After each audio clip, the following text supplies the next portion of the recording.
Olá, pessoal, começando mais um Portal Entrevista, hoje numa série com o candidato à presidência do Grêmio, Alberto Guerra. Está aqui para conversar comigo, com o Diego Torbes e com você que está assistindo a gente aqui no Portal do Gremista. Vamos com perguntas que serão bem relevantes para o futuro do Grêmio e perguntas que tratam diretamente ao que o Guerra propõe para o Tricolor, caso seja eleito presidente. Torbes, tudo certo, meu querido? Guerra, já vou passar a bola para você.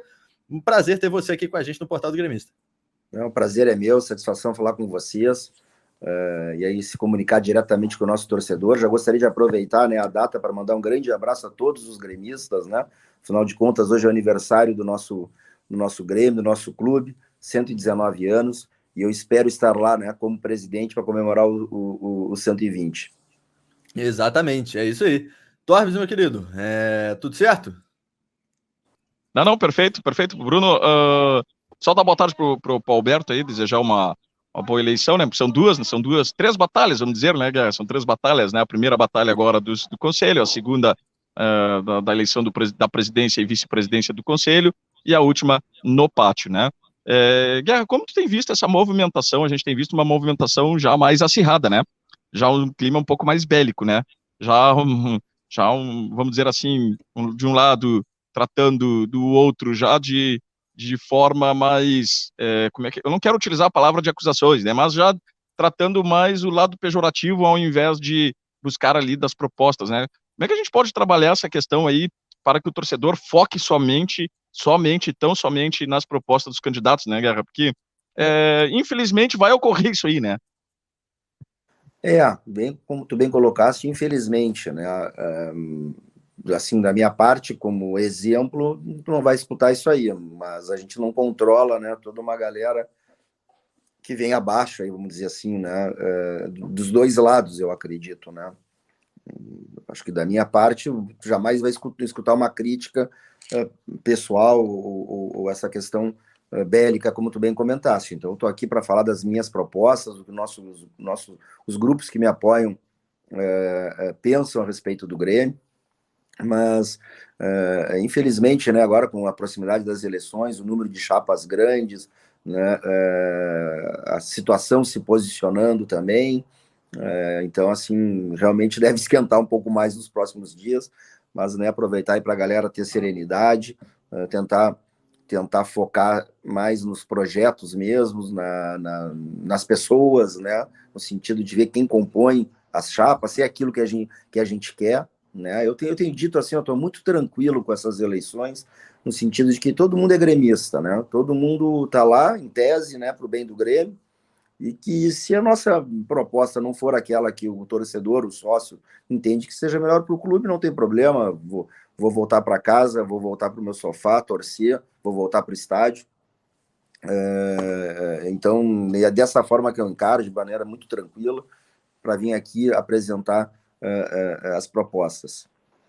Ô, Guerra, já seguindo então, justamente pegando esse gancho das propostas, tem alguns temas que a gente vai abordar contigo nessa entrevista.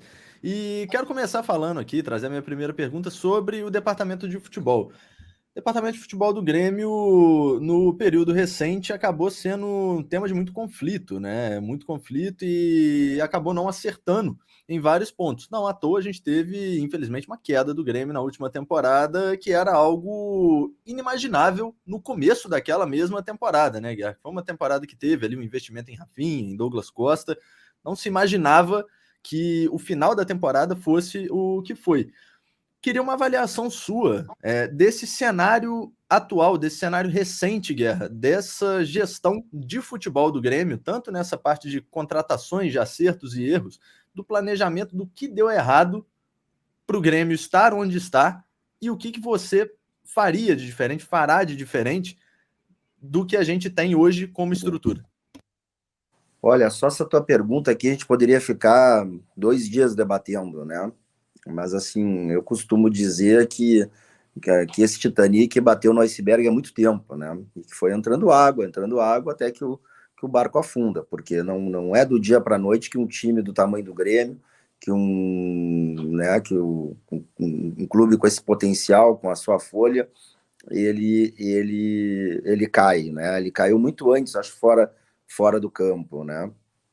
Então, assim, e dentro dessa combinação de elementos, né, que ocorre para que um time encaia, eu entendo assim que houve uma desprofissionalização, né, do departamento de futebol, né, uma relação muito direta entre presidente e treinador, né, não só também dentro do departamento de futebol, mas em outras áreas. Então, quando a gente tem uma engrenagem, né, e a gente pode substituir uma peça fundamental por outra, vamos dizer, de qualidade inferior, o motor continua funcionando, mas quando a gente começa a substituir muitas peças por, por, por outras não tão qualificadas, tem uma hora que ela tranca. Né? Então, dentro dessa combinação, assim, o que a gente proporia diferente? Né? A gente propõe, né, eu tenho falado bastante sobre isso, um vestiário mais parrudo, no sentido de com mais cabeças pensantes, né? Que o projeto ele tem que ser do clube, não tem que ser do treinador. Então a gente quer o quê? Um executivo de futebol de ponta, que pense efetivamente no departamento de futebol da sua maneira mais ampla, né? Não seja meramente um contratador, né? Ele tem que pensar na montagem dos demais profissionais da área do vestiário. O vestiário ele é uma empresa que tem mais de 70 pessoas só no vestiário. Então ele tem que entender lá o nutricionista, o médico, o fisioterapeuta, o roupeiro, todas as atividades, né, de um vestiário, e não ser, né, somente um contratador, né, e que vai lá, cruza os braços e fica assistindo o treinamento. Né? Então, além de um executivo de futebol de ponta, né, a gente está aqui propondo a criação de um gerente de futebol, de um coordenador técnico, né, de um auxiliar da comissão permanente do clube. Né? Agora, quando o Renato assumiu, não havia ninguém do clube que pudesse passar, né, que pudesse fazer essa transição. Né? Quem foi treinar o time no jogo ali entre um técnico e outro foi o treinador da transição, né? E não o nosso auxiliar, o Cezinha, né? E não o auxiliar. Então eu entendo que eu falo muito assim, ó, que o futebol ele é feito de fora para dentro e de cima para baixo. De fora para dentro porque a gente tem que dar ao treinador profissionais capazes à volta dele, né? Para ele poder se auxiliar. E quando a gente fala aí e fala às vezes de uma maneira crítica do Renato, que lá atrás ele se metia em tudo, é porque não havia pessoas para repartir com ele essas atividades. E o que falam isso como uma crítica, eu vejo até como uma qualidade, porque ele não se omitiu, né? Ele sempre que, como tudo afetava e desenvolve no campo, né, e dá resultado dentro do campo, ele não se omitia e interferia. Mas ninguém mais do que ele quer pessoas qualificadas ao seu lado para ajudar na tarefa, né, de levar o Grêmio às vitórias e ele poder ficar somente no campo. Então tem vestiário, ele não é só a área da saúde também, mas CDD, né, a cozinha, segurança, tudo é bem complexo. E um time do tamanho do Grêmio, um clube do tamanho do Grêmio, tem que ter os melhores profissionais em todas as áreas. Né? E isso a gente não constrói em um dia. E isso a gente não consegue montar, às vezes, nem numa gestão. Né? Isso são tijolinhos que a gente vai montando ao longo da história do Grêmio. E o que eu tenho notado, né, nesses últimos anos é pelo contrário, a gente foi perdendo qualidade nos setores, né? Por várias razões. Desde que a gente perdeu o Verardi, não houve e a gente não repôs no mesmo tamanho. Né? Então, eu acho que facilita muito, inclusive, na parte de contratação, né? Quando tu tens lá um CDD bem equipado, quando tu tens um auxiliar permanente, tu tem teu treinador, tu tem um coordenador técnico, um executivo de ponta, a possibilidade de errar ela é menor, né? Claro que a gente vai errar, mas assim, a gente tem que minimizar, não deixar isso na mão de uma pessoa só. Uhum. De novo, porque o projeto é do clube, o projeto não é do treinador, ou de uma pessoa só, ou do presidente, ou de um CEO, por exemplo. Né? Então, eu acho que isso é profissionalizar, né? Não é simplesmente pagar salário, mas botar pessoas que focadas na sua atividade, né? E que sejam de pontas e que tomem as decisões e que tem esse comprometimento, essa é a palavra que eu estava buscando aí para falar com vocês, comprometimento com o clube, e não só no futebol, né? Fora do futebol, em todas as áreas do clube. Quando a gente faz isso e transparece para o mercado que o Grêmio não é uma prefeitura, por exemplo, né? Que o Grêmio não é uma autarquia federal, e sim uma empresa séria, como provavelmente vocês também trabalham ou já trabalharam em alguma empresa e foram saudavelmente cobrados, né? Tem metas, tem que atingir as metas e não simplesmente ficar lá tanto tempo sem cobrança, né? Isso aí vai atrair investidores, e atraindo investidores é um círculo virtuoso, né? Como se diz. Então é isso que eu acho que aconteceu, tá? Do ponto de vista de aos poucos se foi desmontando uma estrutura vencedora do Grêmio. Olha que eu vou dizer assim, para mim, o Titanic bateu no iceberg, como eu comecei essa fala, antes dos títulos. Né? Só que acontece? O resultado, né, como ainda era pouco desmonte, aconteceu o resultado e aquilo validou certos conceitos de gestão. Né? E a gente sabe que no futebol é assim. Quando a gente ganha título, a gente consegue tapar alguns erros. E quando a gente não ganha um título, a gente, pelo contrário, a gente não consegue ver muita coisa boa que também pode ter sido feita ali, né? Então tem que ter muita frieza nessa análise. E nessa combinação de elementos, obviamente, né, não é só uma coisa, eu acho que essa foi uma coisa muito importante que a gente tem diferente, mas acho que a gente não soube repor à altura o treinador, né? Quando soube, né, como foi o caso do Filipão, acho que foi um equívoco ter tirado naquele momento. Aí não soubemos utilizar a janela de contratação também, né? E aqui não, quando não é uma crítica, por exemplo, ao Campas, que é um jovem, é um menino que vem da Colômbia, fala outra língua, mas talvez naquele momento, na situação que o Grêmio estivesse, a necessidade de um atleta fosse diferente, né? E tá aqui alguém que passou, claro, né? Uma afirmação, né? Uma afirmação, claro, vocês dizem.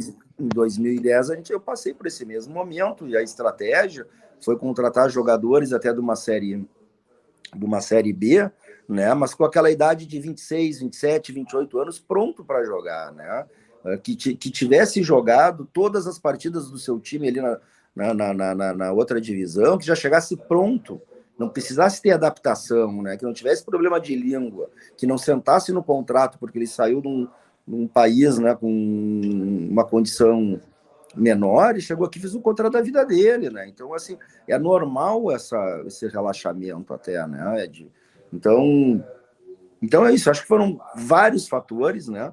Mas o principal deles, assim, que a gente que para mim, do ponto de vista estrutural, né, foi alguns desmontes, algumas escolhas, né, alguma forma de administrar, né, e eu sei que estou me estendendo aqui, porque eu vou me lembrando à medida que eu vou falando, pessoal, mas assim, do ponto de vista de estrutura, de infraestrutura, o Grêmio não pode dar treino em 2 turnos, gente, isso em 2022 é um absurdo. Por que não pode? Porque os jogadores não têm aonde deitar num lugar e descansar. Entre um turno e outro, tem alimentação, o descanso é treinamento, né? Tem que esticar as pernas. Então, o Grêmio é obrigado a liberar os jogadores, né? Então, quando tu tem eles, né, em 2 turnos, tu controla a comida, tu controla o peso, controla a alimentação, controla o shake que eles tomam, né? E isso aos poucos, né? O que acreditou o Grêmio? Né? E essa corneta eu escutei bastante lá, né? E que não adianta que isso não era tão necessário assim, que bastava contratar jogador bom que resolvia em campo, né? Então, assim, tem uns males para vocês entenderem isso. Quando a gente elimina o Palmeiras em 2019 na Libertadores, né? A corneta era, olha só, viu? Para quem o Palmeiras, que investe em CT, que tem o CT mais moderno, cheio de aparelho de recuperação de atletas, olha aí, perdeu para nós. Perdeu para o Grêmio. Perdeu, realmente, mas ele perdeu porque nós tivemos o Cebolinha numa noite inspirada em São Paulo. Agora, olha o Palmeiras, como é que ele está depois disso, e olha o Grêmio. O Grêmio é um eletrocardiograma. né? Então, realmente o que eu estou propondo vai dar título? Não sei. Mas alguém aqui é contra a ciência? Alguém vai, né? Alguém é contra investir em infraestrutura no CT, em equipamentos de recuperação na área da saúde, em prevenção à lesão, né? Em ter os melhores profissionais em todas as áreas? Então, se trabalhou muito em reduzir folha desse staff e aumentar a folha de jogador.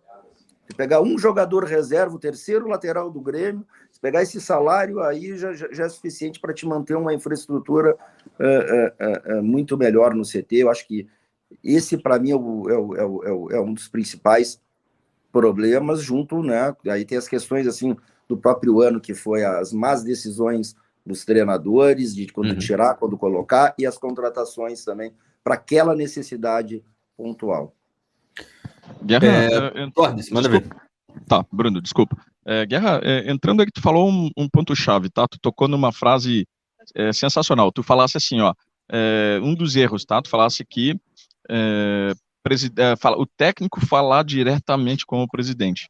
Aí eu vou te perguntar, tu tem falado, tu tem dado várias entrevistas dizendo que não falou que é o preferido, mas um dos teus técnicos preferidos é, assim, o Renato. Renato que já está no Grêmio neste momento, que é um dos teus treinadores preferidos. E o Renato voltou com uma condição. A gente sabe, nos bastidores, que ele disse para o presidente Romildo que queria linha direta. Como é que vai ser trabalhar isso? Porque o Renato, a gente sabe que ele gosta disso, de ter a linha direta. Então, como é que vai ser trabalhar essa questão, fazer o Renato entender isso? A gente sabe da personalidade forte que ele tem, né, o Guerra? Mas eu também sei que ele já trabalhou de outras formas, eu também sei que ele está querendo uma linha direta agora, porque é com essa gestão, né? E a gente sabe os problemas dessa gestão, quem são quem compõe, e talvez o Renato não queira falar com essas pessoas, né, que foram também responsáveis pela sua demissão na última passagem. Mas se a gente pegar o histórico do Renato, né, o Renato trabalhou no Fluminense com Vinícius Eutrópico, Maceridian, com o Rodrigo Caetano. Ninguém mais do que ele, pessoal, que é gente qualificada do lado dele, né? Talvez nessa condição, tem que perguntar até para ele isso, né? Por que ele quer linha direta com o Romildo agora? Agora, uma coisa eu posso garantir, né?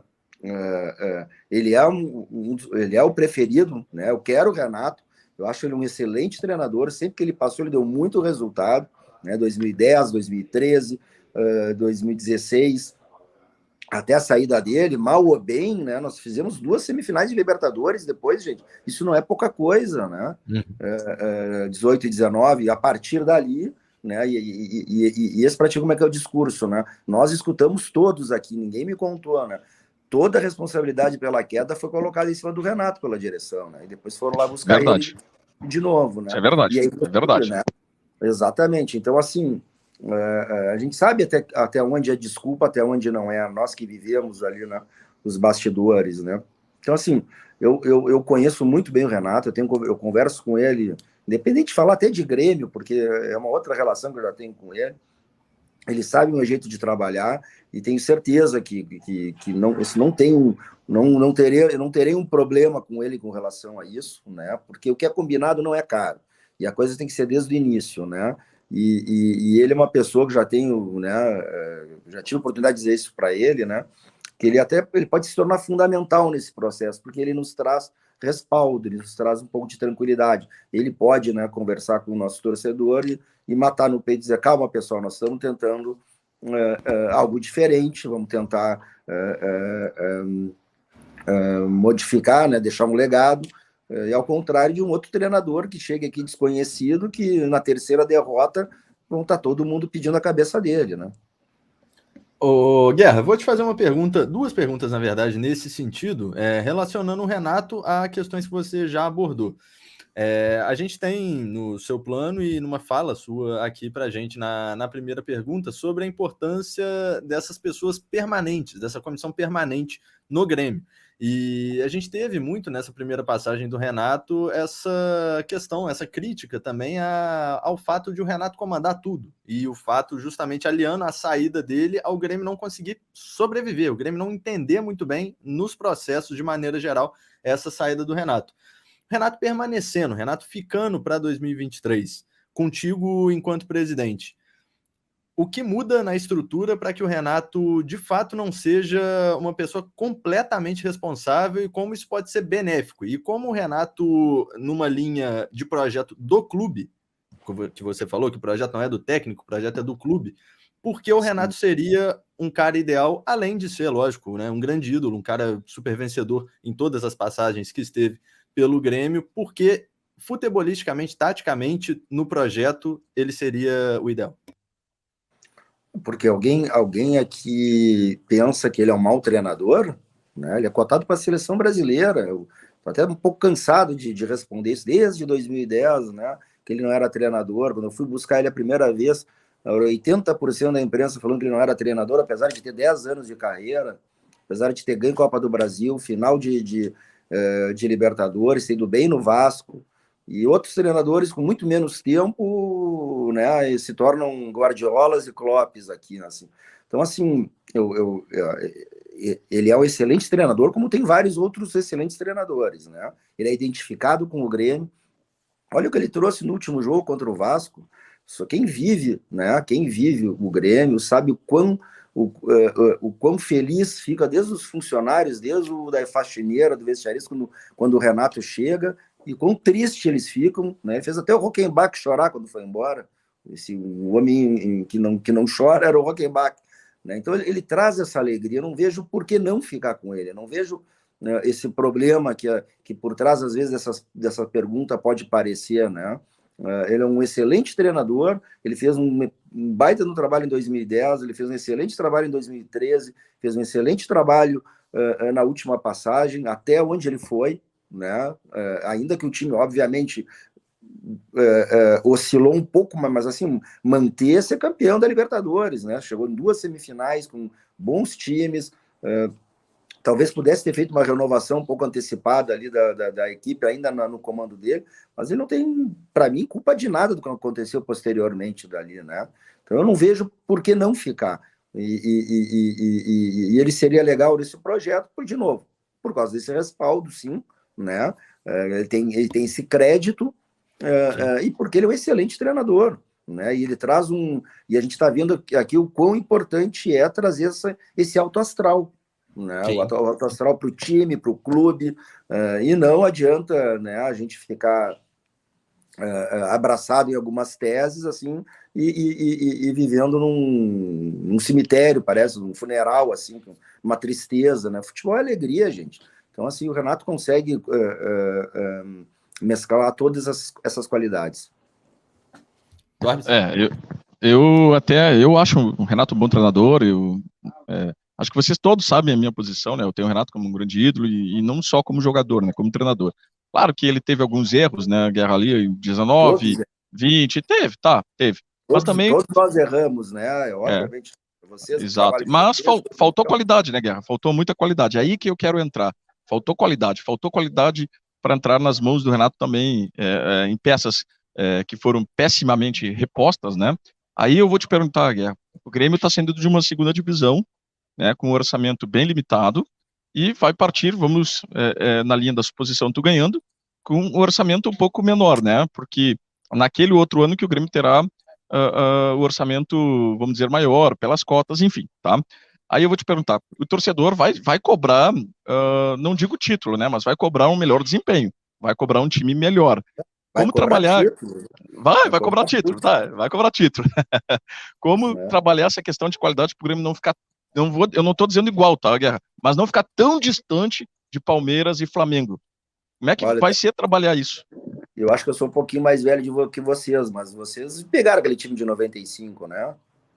Eu peguei o time de 95. Pois é, aquele time de 95, ele brigou pau a pau com a Parmalat, né? Que tinha Roberto Carlos, tinha Flávio Conceição, tinha Mas vamos lembrar, né, Guerra? Vamos lembrar, né? Dinho já era consolidado, né? Já era campeão do mundo pelo São Paulo, um jogador consolidado, por exemplo. Reserva no São Paulo, né?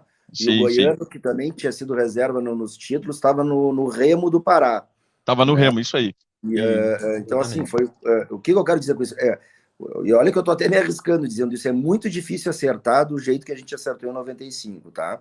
Mas se vocês pegarem até o meu histórico como vice-presidente de futebol, onde aí é uma atividade diferente do diretor, né? Eu tenho falado muito aqui, até em outro assunto, quando eu falo em jogadores da base, contratado, em pegar jogadores que sejam bons tecnicamente e comprometidos, né? A gente tem uma série de jogadores aí que são identificados com o Grêmio, que são bons e comprometidos, e que ou são da base do Grêmio ou não são, né? Então, pegar lá em 2010, assim, que o nosso budget era bem pequeno também, a gente conseguiu achar o Paulão, né, que foi muito bem, a gente conseguiu achar o Gilson, lateral esquerdo, a gente conseguiu achar o Clementino, que quando anunciavam ele no microfone, o estádio vinha abaixo lá em 2010, né, que nos ajudou bastante. Já em 2016 a gente conseguiu achar o Edilson de volta, né, que tinha sido campeão brasileiro e foi titular todo o segundo turno, porque o Fagner estava lesionado. Te encontrou o Kahneman, né? Te encontrou o Wallace Reis também, que era capitão do Flamengo naquela oportunidade, zagueiro, né? Então, assim, tem que ter criatividade, né? Tem que ter muito critério na hora dessa procura, né? E eu não me furtava, eu conversava muito com o próprio jogador e empresário para tentar minimizar esse erro, né? De encontrar alguém comprometido e que possa agregar tecnicamente para o time.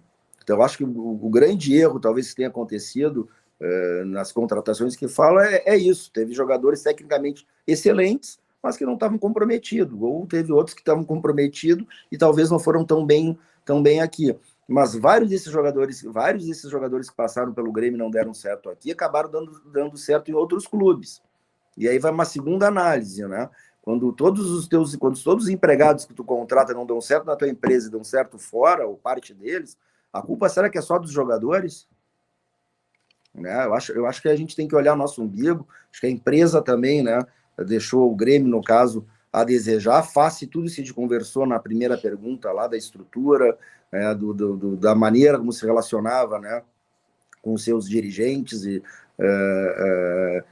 de que daqui a pouco a gente tem que melhorar essa condição para que eles cheguem aqui e possam exercer a profissão deles da melhor forma possível. Ô Guerra, nesse sentido ainda, até pegando a fala muito feliz do Torbis sobre esse planejamento, essa questão do orçamento reduzido, eu costumo falar aqui que toda contratação, e absolutamente toda contratação, é uma aposta. Não existe uma contratação que seja uma convicção. Por mais que o erro seja, que a margem de erro seja extremamente reduzida, toda contratação é uma aposta. Dentro desse cenário de muita pressão, de uma saída de Série B, de um ano em que a torcida vai esperar, tendo essa dificuldade, quais são os recursos que você pensa que sejam possíveis para que essa margem seja mais reduzida e trabalhada em conjunto? Se é uma ideia, trabalhar em conjunto com o departamento de futebol, com o técnico e sobre monitoramento de mercado, principalmente, Guerra, que é uma coisa extremamente importante que a gente vê que é uma coisa sendo desenvolvida muito bem em clubes que estão na Série A do Campeonato Brasileiro. Concordo que tudo é aposta, né? Até porque o que a gente está querendo aqui, propondo, até falei na primeira fala, é minimizar a chance de erro, né? Inclusive tem casos em que o atleta ele não se adapta na cidade porque a mulher não gosta da cidade, porque o filho sofre na escola, e essa intranquilidade acaba representando nele e não querendo ficar aqui, né? Para te ver como é complexo isso, né? Então a gente tem que minimizar isso, né? E a gente minimizando como, né? A exaustão desde um CDD, né? Da parte técnica ali do treinador, ou quem conhece o jogador, ou quem conhece quem jogou ele, conversando com ele, né? Desde que até o próprio dirigente vê qual é a expectativa na carreira desse jogador, né? Porque eu acredito em um jogador jogar pelo prato de comida ainda, né? O próprio Dinho dizia isso mesmo, consagrado, que ele via na bola o prato de comida. Isso é fundamental ainda para que ele tem que ter alguma aspiração, né? Então, assim, a gente vai errar, obviamente, né? O que a gente está querendo aqui é minimizar, e tem uma relação muito de custo-benefício aí, né? Poderia dar o exemplo do Kahneman, né? Quando a gente trouxe, se me perguntassem antes se eu achava que ele ia ser esse zagueiro que ele se consolidou, né? Depois, claro que não, mas eu tinha certeza que ele ia nos entregar mais ou muito próximo daquilo que a gente tinha investido nele, né? E acho que naquela oportunidade lá, até entregou mais do que foi o investimento. Então, é isso, é trabalhar com CDD, é trabalhar, como tu bem comentaste, com monitoramento de mercado. Isso aí são questões, muitas vezes, até não só humanas, mas técnicas, de software, de base de dados, de inteligência, de uso da ciência, né? Que é algo que a gente até está no nosso projeto aí, se vocês tiverem a oportunidade de ler, a gente fala bastante aí sobre o uso da ciência no futebol. Tormes? Vai daí, volta aqui? Tá mudo aí, meu querido. Tá, não, eu tinha deixado Aí, no mudo aqui, fui mexer aqui, mexi errado. Vou agradecer um amigo aqui que estava me dando uma mão aqui. Guerra, outra questão muito importante, né? A gente ouve muitas e muitas e muitas reclamações da torcida, e vou te falar, assim, sinceramente, do meu lado, não sei se o Bruno concorda comigo, é o departamento médico. Há muitas reclamações em cima do departamento médico. Como mudar essa visão da questão do departamento médico? Detalhe, sabemos que hoje o médico responsável, o Dr. Márcio Dornelles, ele não é um especialista, ele é tipo um clínico, e ele é muito amigo do Renato, ele foi indicado pelo Renato. É que a gente pode trabalhar isso, viu, Guerra? Porque eu sou um dos maiores críticos do trabalho do Márcio, tá? Eu soube que mudou ali o suplemento que faz a prevenção das lesões, muitas outras coisas, né? Como é que o Grêmio pode profissionalizar esse departamento que hoje sofre muito? Esse talvez seja, Torbes, um dos principais pontos do nosso projeto. Tá? Eu até acho que tanto o Dr. Márcio como outros que ali passaram, que estão ali, eles são até um pouco vítimas do sistema que o Grêmio que o Grêmio ainda mantém, que é o sistema antigo, né? onde o médico ele é o reizinho, vamos dizer assim, do feudo, e todas as áreas abaixo, como nutrição, como fisioterapia, estariam subordinados a ele. Né? O que a gente está propondo aqui é uma horizontalidade, né, das decisões, né, com um coordenador científico da área da saúde, então acabaria o departamento médico, seria uma área de científica e saúde, né, onde teríamos, e já temos muitas pessoas, posso dizer, já até contatadas, em diversas áreas aí científicas da saúde, para tentar transformar, né, isso no que diz respeito à prevenção de lesão e uma melhor recuperação. Mas isso também requer equipamentos, isso também requer infraestrutura, isso requer também, como a gente comentou antes, assim, até uma hotelaria, né, que é a questão de ter os jogadores onde para descansar. Descanso é treino, gente. Viu? Quem acha que não, o jogador estoura por duas razões, ou porque treinou pouco, ou porque treinou muito. Né? Que nem o Pofechou diz, né, Guerra? Que nem o Pofechou diz. Pijama training. Exatamente, às vezes eu pijama training. Então assim, essa é uma área que a gente, olha, talvez seja um dos pontos, né, chaves do nosso projeto. Obviamente que isso não ganha título, mas alguém aqui vai contra a ciência, alguém aqui acredita que isso a médio e longo prazo não vai repercutir, né? Tem estudos da Premier League, né, que estabelecem ali que um jogador que fica 100 dias fora do time, o time perde 1 ponto na tabela. Se ele ficar 200 dias fora do seu time, o clube perde 1 posição na tabela. Né? Então, aí a gente começa a ver os nossos, né? Tem Kahneman, Léo Gomes, que ficaram... Né? Então, para te ver como é importante isso do ponto de vista até financeiro, que a posição na tabela no Campeonato Brasileiro, ela no caso do ano passado, significou o rebaixamento ou não, e pode representar muito dinheiro, né? Porque a premiação do Campeonato Brasileiro ela é proporcional à tua colocação ali, e às vezes é alguns milhões de diferença. Então, na verdade, isso é um investimento. E aí eu acho que o Grêmio houve um desaparelhamento ao longo do... Não vamos nem falar em desaparelhamento, mas o Grêmio não se manteve atual com as novidades que vinham se lançando, né? E acho que então a gente tem um gap aí bem grande e a gente quer mexer nisso, sim, vai mexer nisso, viu? E entende, assim, de fazer um departamento de científico e de saúde bem diferente do atual departamento médico. O Guerra, vou pegar esse ponto é extremamente relevante, né, do departamento médico. Quero agora trazer um outro tema que a gente tem falado bastante aqui também no Portal do Gremista nessa temporada, que é a questão da base. O Guerra, a base do Grêmio revelou recentemente jogadores que geraram tanto um retorno técnico quanto um retorno financeiro excelente, ao clube. Recentemente, principalmente nessa temporada, com a queda para a Série B e com a temporada passada também, com muitos técnicos passando, a questão do Renato ter tido uma sequência na primeira passagem, uma sequência ali de 4 anos e meio praticamente, é lógico que dá a ele também um conhecimento maior, né, um tempo maior para analisar tudo que acontece dentro do clube. As passagens muito curtas dos últimos técnicos que aqui estiveram acabam não dando esse tempo para observação também. E com isso a gente teve muitos jogadores jovens perdendo muito espaço e o Grêmio fazendo negócios por valores menores e tendo um retorno técnico menor também, consequentemente, numa base que era referência no cenário nacional nos últimos anos, o Guerra. Como recuperar essa estrutura, essa moral e esse retorno, tanto financeiro quanto técnico, da base do Grêmio?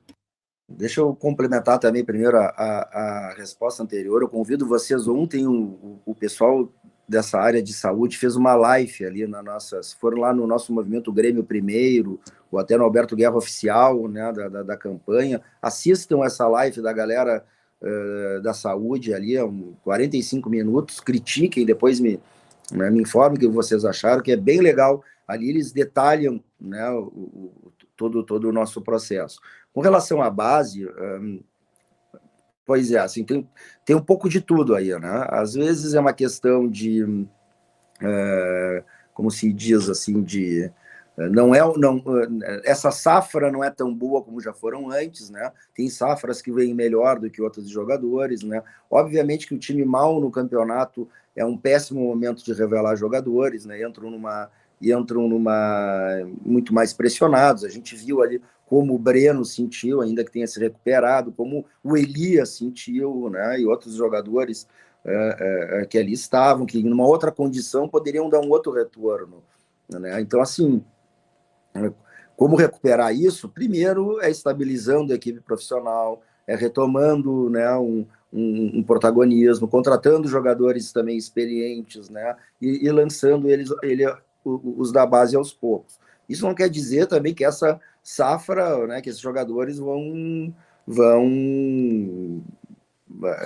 render tudo aquilo que se espera, se tornaram grandes craques, mas a gente tem que dar condições melhores para que eles possam jogar, né?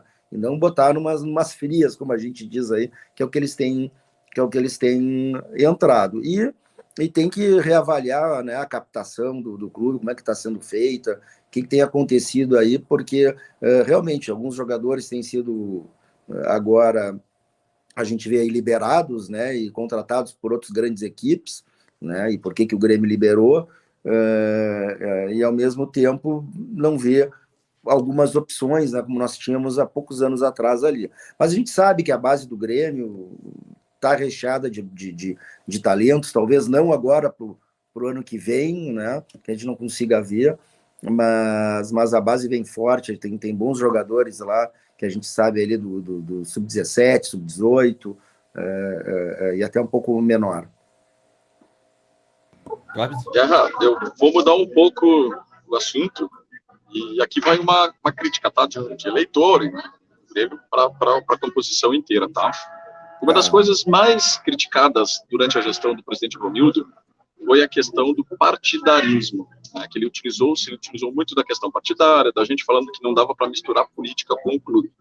Inclusive, muita gente não sabe, eu fui um dos 15 sócios que pediu aquele processo disciplinar, tá, para averiguar aquelas questões ali partidárias, né?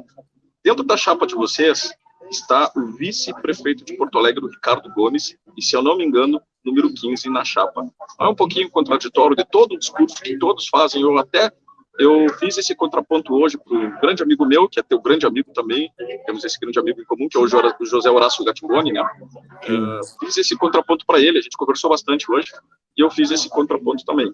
Será que não seria um pouquinho de incoerência do discurso pregado durante a gestão e até o último ano, e ter um político atuante dentro da chapa? Mas veja bem, a chapa é de quê? É do Conselho de Administração? Conselho Deliberativo, né? É Conselho Deliberativo. Como é que eu não vou ter o vice-prefeito de Porto Alegre no Conselho do Grêmio? Eu acho o seguinte, ó, o que aconteceu? Existe um acordo entre as chapas de que hoje em dia o candidato ele não pode estar em mais de uma chapa. Eu sou contra isso. Eu acho que o Ricardo Gomes deveria estar em todas as chapas, porque eu acho sim que o vice-prefeito de Porto Alegre, não importa o partido dele, né, que o vice-prefeito de Porto Alegre ele tem que é bom para o Grêmio que ele esteja lá dentro, tá? Antigamente se fazia isso com grandes personalidades. Tem certas pessoas que eles estão acima dos movimentos políticos. Eu me senti muito lisonjeado, inclusive, do Ricardo querer concorrer com a gente, porque, na verdade, ele tinha oferta de outras 3, 4 chapas para participar, né? E como há esse acordo de que ele só pode participar de uma, ele escolheu a nossa. Tá? Mas, assim, o que a gente não pode confundir, estão tentando mesclar as coisas, assim, é ter alguém com uma função política que está se candidatando ao Conselho Deliberativo e ter alguém no executivo do clube, né, como um presidente, vice-presidente, ou até no cargo do futebol, que está lá para se promover para chegar num cargo legislativo posterior. Entende? Isso é muito diferente, gente. Não tem absolutamente nada a ver, né? Vocês jamais vão ver de mim ou do nosso discurso alguém usando o Grêmio para atingir um objetivo político lá na frente, né? Ao contrário, ele já é o vice-prefeito, ele não vai se beneficiar da eleição para um conselho deliberativo para a função que ele exerce ali de conselheiro de um grande gremista, né, que pode ajudar o Grêmio em um monte de coisas internamente, né, dar os caminhos aqui. Ninguém está falando de favorecimento. O que a gente está falando é auxiliar, é ter pessoas importantes que possam... O Grêmio foi formado assim, né, por grandes personalidades, né, que foi o patrono lá atrás, Hélio Dourado, Fábio Koff, que era um ex-desembargador, um ex-juiz, né, me lembro do ministro Leitão de Abreu, né? O Grêmio e todos os clubes são formados por pessoas, né? Pelos seus torcedores e também por algumas personalidades que ajudaram em momentos importantes. Então, para mim, não tem absolutamente nada a ver uma coisa com a outra, né? Uma coisa é tu usar o clube com o fim de, no final do teu... Porque como o clube te dá exposição, né, nos cargos aí executivos, chegar no final da gestão eu me eleger. Não, isso eu sou totalmente contra. Agora, tu ter uma figura, né, do nível de um prefeito, de um vice-prefeito, de um governador, isso não é novo, né, gente? O Grêmio teve vários prefeitos, vice-prefeitos e governadores no seu conselho deliberativo. O que é feio, sim, é usar o clube, né, e tomar decisões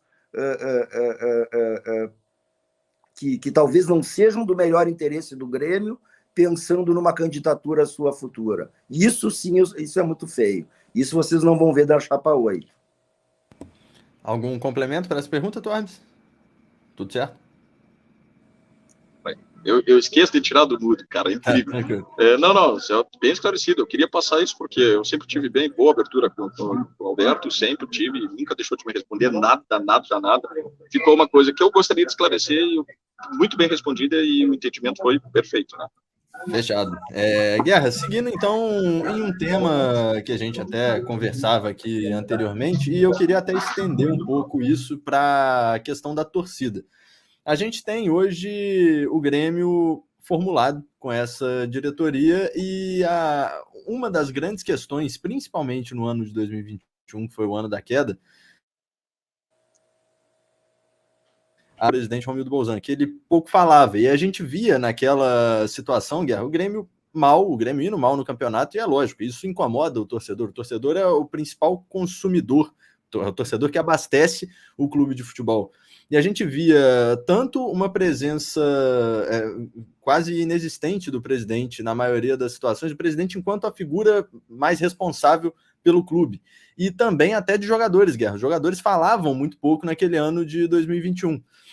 isso, dentro de uma situação de crise, principalmente, acaba gerando uma rusga muito grande com o torcedor no momento que é para você ter o torcedor perto de você. Então, a gente teve esse problema na atual gestão que está se encerrando agora, principalmente nesse ano, e também, Guerra, uma situação de comunicação até com a própria imprensa, justamente por essa omissão em alguns casos, né, e até da mídia independente, como a gente conversava aqui, a gente falando por nós agora aqui do Portal do Grêmio, de conversar com pessoas do Grêmio, enfim, de ser a voz, de transmitir a voz do Grêmio para a torcida, que é a principal consumidora e a principal responsável pelo funcionamento do clube. E queria a sua visão sobre essa importância da comunicação, tanto com a imprensa quanto com a torcida, na sua gestão, fazendo já a projeção de uma eleição em 2023. Não tem a dúvida, né, de que a gente, todo mundo está lá, né, a gente é todo mundo torcedor do Grêmio, todo mundo quer o melhor, mesmo quem está atualmente, mesmo meus concorrentes, eu não duvido que todos nós queiramos o melhor para o Grêmio, né? Então, a questão da comunicação, né? Meu pai já dizia assim que 70% dos problemas das empresas estão na comunicação, né? E o Grêmio é uma empresa que a gente chama que é uma empresa exposta. Exposta porque a gente está 24 horas falando do Grêmio, a gente não está falando da loja A, da loja D, da empresa tal, da metalúrgica tal, do posto de gasolina tal. A gente fala do Grêmio, isso é uma empresa exposta. Então, essa comunicação, ela tem todo dia, ela tem um certo atrito, uns dias mais, outros dias menos, né? E nos momentos de crise é complicado mesmo. Às vezes o silêncio é melhor para a gente não acirrar isso aí, né? Seja do jogador, seja do dirigente, seja até para não escutar, né? O torcedor, obviamente, o Grêmio é parte das nossas vidas, né? Ninguém gosta de ver numa situação ruim. E mesmo quem está lá, que tenho certeza que eles não gostariam do resultado que tiveram ano passado, muito embora, né, inconsciente tivessem contribuído para que isso tenha chegado lá, né, mas também, né, tem que ter às vezes um mínimo de respeito também, né, porque é a instituição acima de tudo. Então, o que a gente, da minha parte, das 3 passagens do futebol, 2 eu peguei em momentos de altíssima crise, né? E nunca me furtei de dar entrevista, nunca me furtei de falar com o torcedor.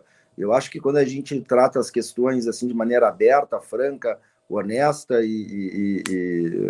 o torcedor entende, né? Então a ideia é continuar assim, né? Até porque eu acho que daqui, da posição onde a gente está, a gente só tende a melhorar. Claro, não. Bom, na comunicação, falando da comunicação, entramos no marketing, né? Assunto delicadíssimo para falar, né? A gente já cansou falando tantas vezes, né? E quando eu vou conversar com algumas pessoas do marketing, eles só dizem, não, mas a gente tenta, é pouco recurso, é isso, é aquilo. Sempre tem um porém, né? Sempre tem um porém. Uma das coisas que me disseram, Guerra, é que os recursos que deveriam ser destinados ao marketing não são, né? Não é colocado o valor necessário para que o departamento ande. Como trabalhar isso, Guerra? Como que vocês podem trabalhar isso e melhorar essa questão do marketing? Porque o marketing é uma reclamação já constante há muito tempo, né? Pois é, você sabe que a minha área é a propriedade intelectual, né? Eu lido com marcas e participei desde o começo, lá nos anos 90, ainda do início dos licenciamentos. Participei também quando implementaram os primeiros contratos de direito de imagem dos jogadores, como uma forma de remuneração. Sempre foi uma voz que achava que o Grêmio utilizava mal essa questão dos direitos de imagem, né? Acho que o Grêmio, e aqui com todo respeito a vocês, né, os youtubers,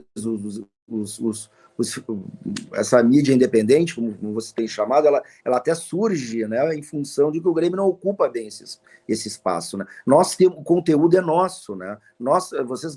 Vocês todos sabem o quanto vale uma entrevista de 1 hora com o Renato, com o Kahneman, com o Jeromel, com esses jogadores que estão lá com o Ferreirinha, né? Tu imagina, a gente pode gerar isso, disponibilizar nos nossos meios de comunicação e fazer isso, né, que seja rentável para o clube, né? Então, assim, tem muita coisa, eu acho que dá para ser feita, né? Eu acho que passa pelo aquilo que a gente conversou aqui antes, de que não há uma cobrança de metas. Eu não sei se o investimento não é dado lá para o marketing, talvez essa seja uma resposta bastante plausível para o que tem acontecido, né? Mas acho que dá para fazer mais. Eu li esses tempos que a contratação do Lewandowski pelo Barcelona se deu pela venda de 20% do Barça Studios.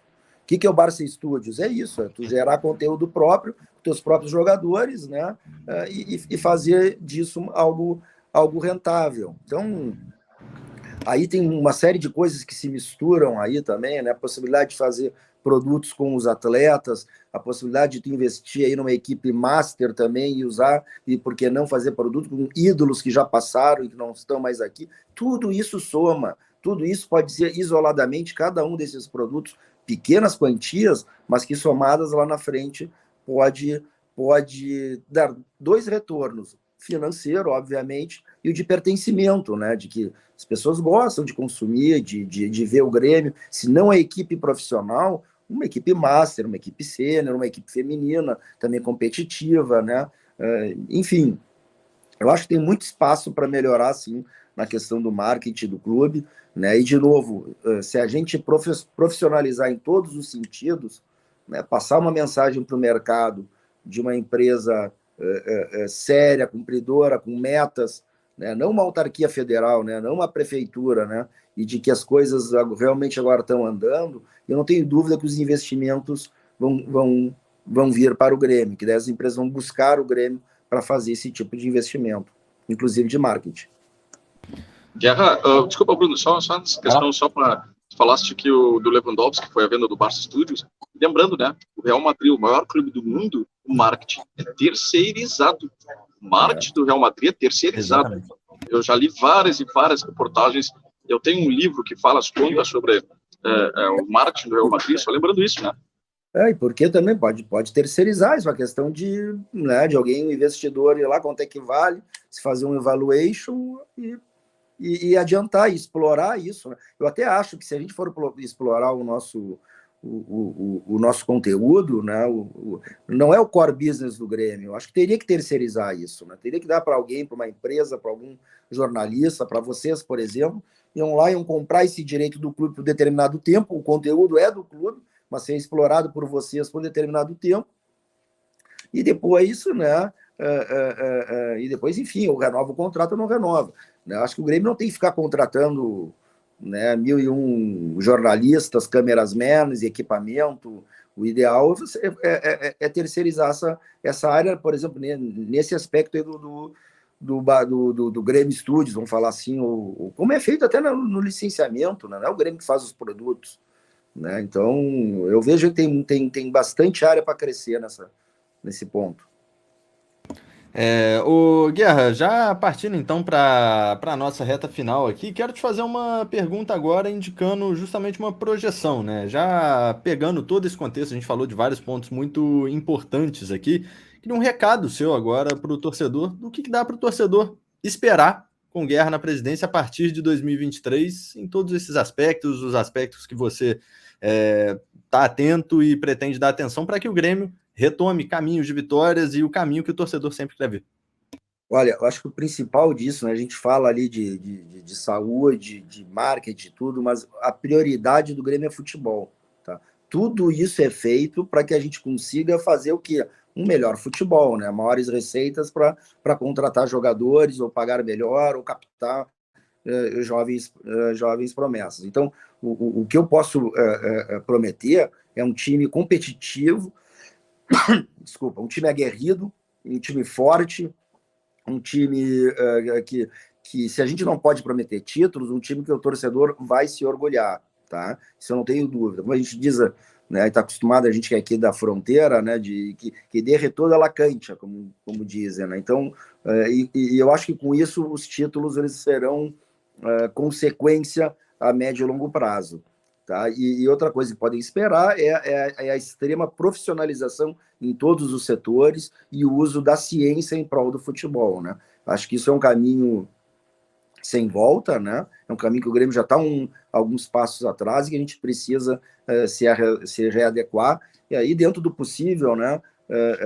Um melhor incremento da infraestrutura do Grêmio. Que aí eu falo de equipamentos, isso é tudo muito caro, né, gente? Mas a gente precisa, sim. Ô, Guerra, vou só te fazer mais uma pergunta nesse sentido e aí passar para o Torres.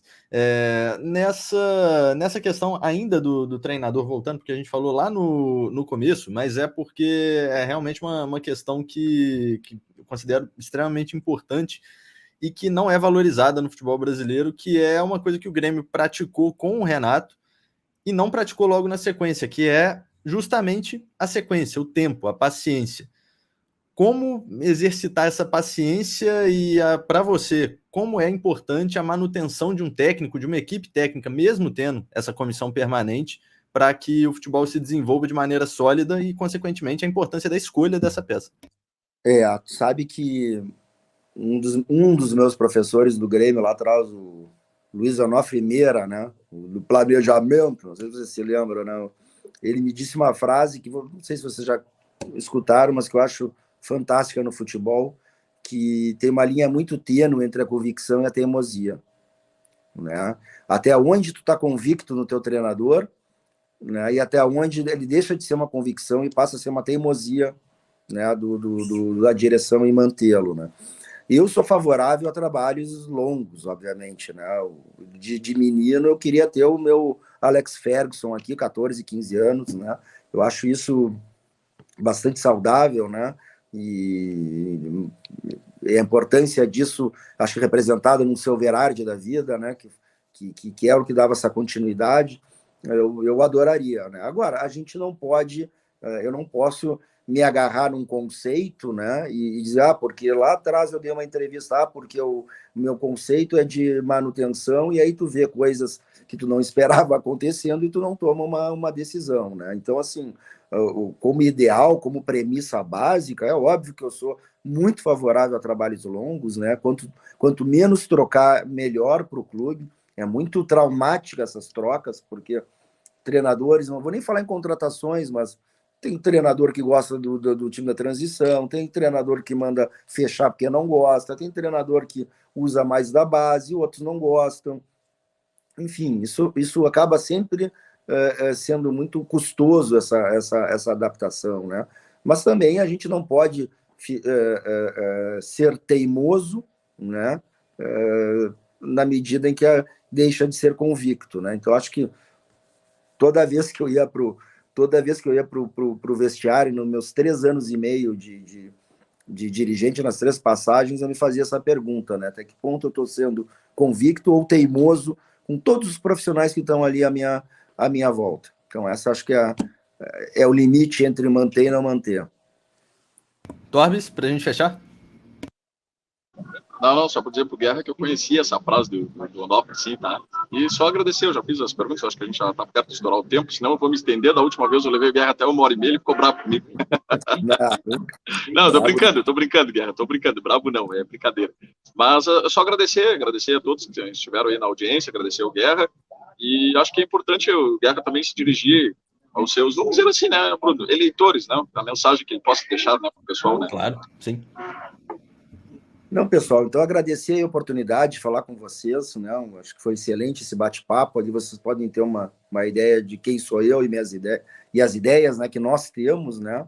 Dizer para o sócio gremista, né, que a gente tem essa primeira eleição dia 24 para o Conselho, que vote na chapa 8, porque ainda mais se me querem ver como presidente, uma vez que eu preciso de uma base de conselheiros no Conselho para que eu consiga, né, suplantar a cláusula de barreira na eleição presidencial. Eu escuto de vez em quando, não, eu vou votar em ti para presidente, mas no Conselho em outro.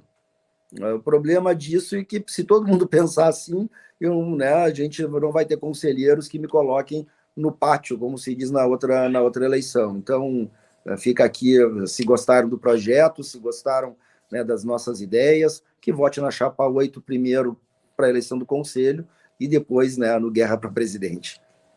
Guerra, a gente... Oi? Pode falar, desculpa, só uma última pergunta bem rápida que eu recebi de um torcedor e eu já ia esquecendo. houve algum tipo de divisão entre tu e o Darley, já que ele colocou a chapa dele, tu tem a tua ali, ou isso pode ser uma estratégia entre os dois para eleger maior número de conselheiros possíveis? Eu vou te falar com toda honestidade, nenhum nem outro, tá? Desde o início, quando eu procurei o Darley, quer dizer, eu fui procurado por movimentos para ser candidato a presidente e via no Darley a possibilidade de ele ser presidente. Fui nele perguntar se ele seria. Naquela oportunidade ele me disse que não gostaria de ser e que via em mim esse candidato a presidente, que ele ia concorrer a deputado federal e que ele pensava no futuro trabalhar até como remunerado no vestiário do Grêmio, que ele vem da bola, ele não dos gabinetes, e que ele está se preparando para isso com cursos na CBF. E desde lá ele me deixou muito claro isso: olha, eu te apoio na condição de presidente, mas eu terei uma chapa minha, né, de pessoas não ligadas ao movimento, de meus seguidores, né, no interior, que ele tem uma grande legião de pessoas que seguem ele. Então, essa foi, desde o início, uma combinação. Ele teria a chapa dele e nós teríamos a nossa. Agora, isso também, gente, vamos deixar bem claro, se ele mudar de ideia, não tem problema nenhum, se ele quiser concorrer à presidência, né? Isso, eu já não falo com ele há algum tempo, mas ele manifestou isso até então, e todos, né, publicamente, que me apoiaria para presidente e teria a chapa dele. Então, até hoje está acontecendo exatamente aquilo que foi combinado com ele. Porque eu até tinha esquecido, Guerra. Então, sabe como é que é, né? Surge muito disse que me disse, mimimi, então é importante ter esse esclarecimento, né? E a gente vê que está tudo certinho, tudo certo, então. Está tudo certinho, não tem problema nenhum. Darley é um grande amigo, ídolo, né? E tudo que ele tem, que ele combinou comigo de fazer e que eu combinei com ele, nós estamos fazendo. Eu soube ali, me informaram que ele teria manifestado a possibilidade de se candidatar a presidente, mas é um direito dele, as coisas podem mudar se ele não se eleger para deputado federal, né? Não sei o que está, não tem problema nenhum, mas até hoje, tudo que nós combinamos, ele seguiu e se comprometeu rigorosamente com aquilo que conversou comigo. Fechado, então, tudo certo, Torbes? Tranquilo, né? Tudo certo. Desculpa ter feito essas duas últimas. Nada, que isso, escapado, né?